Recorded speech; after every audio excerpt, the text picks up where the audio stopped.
Conversations have centered around Assin North over the past month, particularly when it became very clear that we're going to have a by-election in that constituency. And of course, Assin North is in the news because, one, if the NDC wins Assin North, it means it restores their numbers to 137.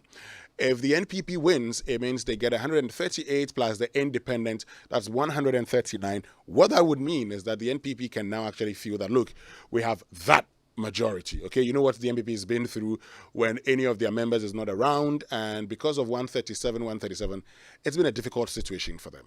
Now, let's look at the candidates, okay? We're looking at James Jachikwason. He won the election in 2020 with some 3,000 vote margin. But in that same election, President Akufo-Addo of the NPP also won the constituency with some 1,000 vote margin. So you can actually say that James Jachikwason won the seat with more votes than President Akufo-Addo. But for the NPP, it becomes one of those seats where you've seen a skirt and blouse situation. And they say that's an indication that we can actually win that seat.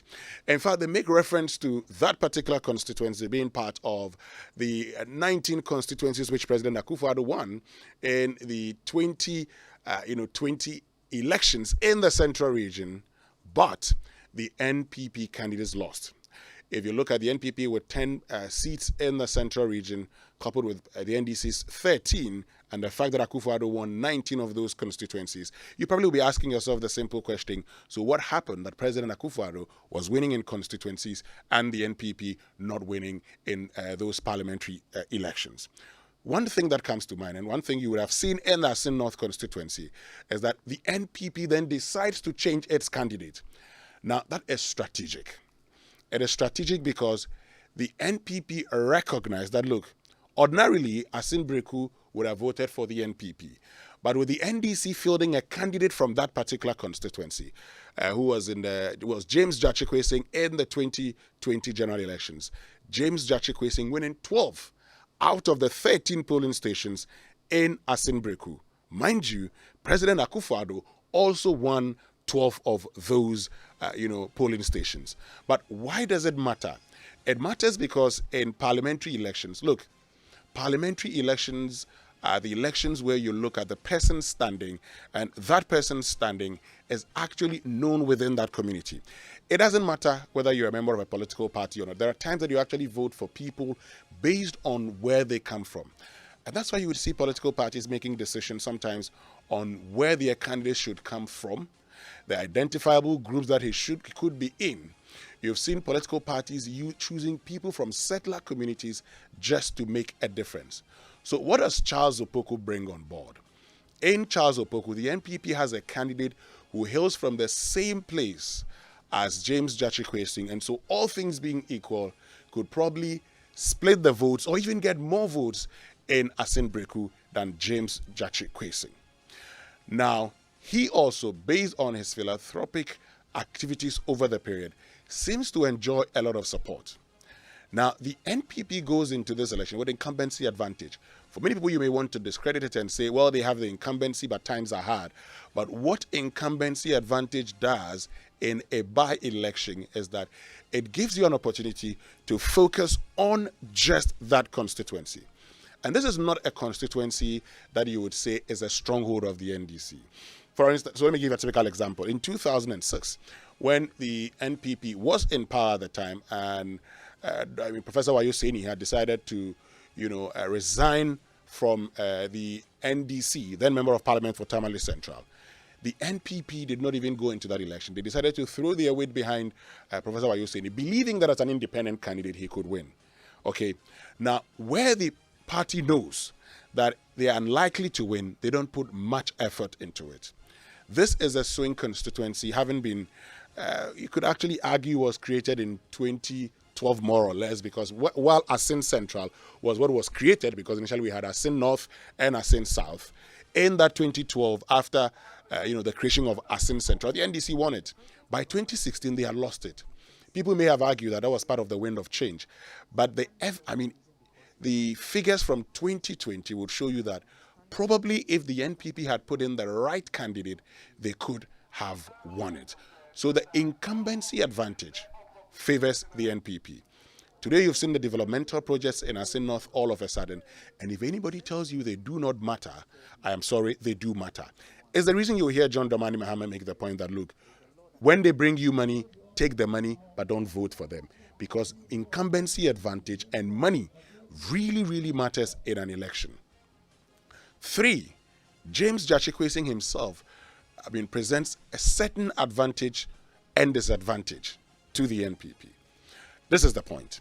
Now, once James Jachikwesing puts himself up for election, or has put himself up for election, the NPP's argument is this. He says, over the period, they've been persecuting me. Okay, not prosecuting, persecuting me, hence my inability to function effectively as a member of parliament. Now, the counter argument is, no, hold on a minute, is the laws that have actually been used on this man. But if he tells you that because of his court cases, he's not been able to perform effectively as a member of parliament, then note that even if he wins, he's still not done with the court cases and could probably find himself in jail. Now, this is what this does. This is somebody who is campaigning and saying, I'm actually going through all these challenges because of what I've been going through in the court. And you're being reminded that, oh, then he's not done yet with the court. Because if this is what he's going through, in fact, now he's going to be on a daily basis. So he's even going to go to court some more than he's been going to court in the past. He would have no chance whatsoever, no time whatsoever on his hands to perform his functions as a member of parliament. That in itself, for some of the, electorates would say, why should we be the only people who are not going to have a member of parliament? How about we vote for another person who's going to get in there and will not be faced with a similar situation? But this is the advantage to the NDC here. So this man comes into the community, contests and wins elections. And they say, this man right from the get-go was targeted by the NPP. In fact, on the day, on the 6th of January 2021, when Parliament was being sworn in, the NPP members actually secured an injunction. So right from the get-go, they have targeted this man. They are the reason why he has not been able to function effectively. But if you vote for him this time around, show them that you, the people of Assin North, actually love James Jachikwesing and you would want him to serve you. The NDC also comes into this with a point to prove. Now, as you may have heard John Dramani Mahama make the point that this is more of a referendum. They could be telling the delegates, and the delegates would want to prove, the electors would want to prove a point to the government and say, enough. Okay, enough of all the sufferings we've been through. So whatever you do, we are still going to vote for the NDC in the person of James Jachikwesing. Now, I've talked about Assin Breku, but one of the things that many of you may not be aware is the settler communities, some of whom are ever speaking, and particularly the Dangme speaking group in Assin North. Now, where will these people vote? Can the NPP increase their votes in there? If the NPP increases their vote in the settler communities, particularly in the Dangme areas, then about 7 or 8 communities that are Dangme in Assin Breku, in Assin North constituency.